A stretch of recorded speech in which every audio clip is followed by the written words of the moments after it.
అందరికీ మరణాత.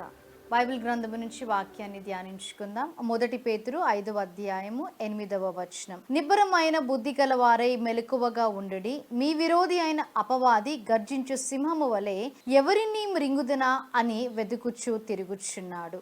మరి సాతాన్ని, అపవాదిని మనము చూసినట్లయితే ప్రారంభం నుంచి కూడా మనుష్యులని ఎలాగునా మోసము చేయాలి, దేవుని నుంచి మరి వారికి ఎలాగున దూరము చేయాలి, దేవునిపై విశ్వాసము ఏ విధముగా మరి సడలిపోయేలాగున చేయాలి, లేదా మనము వాక్యంలో చూసినట్లయితే సులువుగా చిక్కుల్లో పెట్టడము, అలాగే మనుష్యులో సందేహము పుట్టించడము మనము చూస్తాం. ఇక్కడ మనం చదువుకున్నట్లుగా మెలకువగా ఉండుడి అని చెప్పడం మనము చూస్తాం.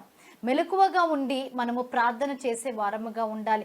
ప్రార్థన చేసి సాతానుని ఎదిరించినప్పుడు అది దూరముగా పారిపోతుంది అని వాక్యం సెలవిస్తుంది. యేసుక్రీస్తు ప్రభువారిని కూడా మనము చూచినప్పుడు మత్తయి సువార్త 4వ అధ్యాయములో మరి ఈ సాతాను దేవుణ్ణి ఎంతగా శోధించింది. అప్పుడు ఆయన ఒకే మాట అన్నాడు, సాతానా పొమ్ము. మనము కూడా ఆ విధముగా సాతానా పొమ్ము అనే వారముగా ఉండాలి. అప్పుడే అది మరి పారిపోతుంది. గెత్సెమనే తోటలోనికి కూడా ఆయన వెలుచినప్పుడు, ప్రార్థన చేయడానికి దేవుడు అక్కడికి వెలుచినప్పుడు శిష్యులతో మీరు శోధనలో పడకుండా మెలకువగా ఉండి ప్రార్థన చేయమని చెప్పడం మనము చూస్తాం. మనము కూడా శోధనలో పడకుండా, ఈ అపవాది తెచ్చే చిక్కుల్లో పడకుండా మరి నిత్యము మెలకువగా ఉండి మనము ప్రార్థన చేసే వారముగా ఉండాలి.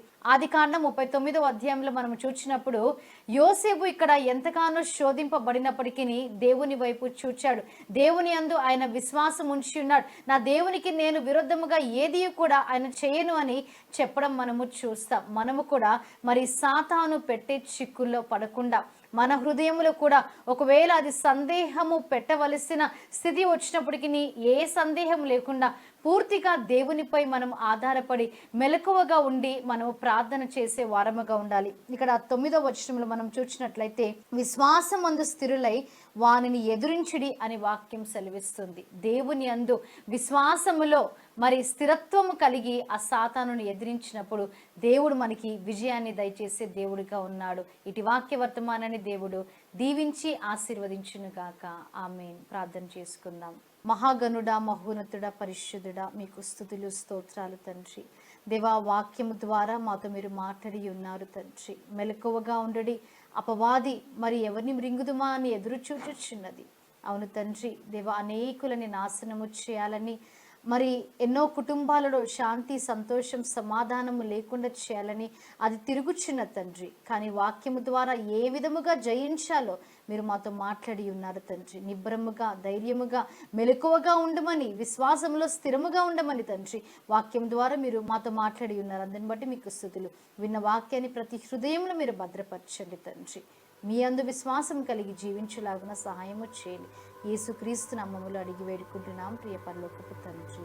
ఆమేన్. మరణాత. దేవుడు మిమ్మల్ని దీవించి ఆశీర్వదించును గాక. ఆమేన్.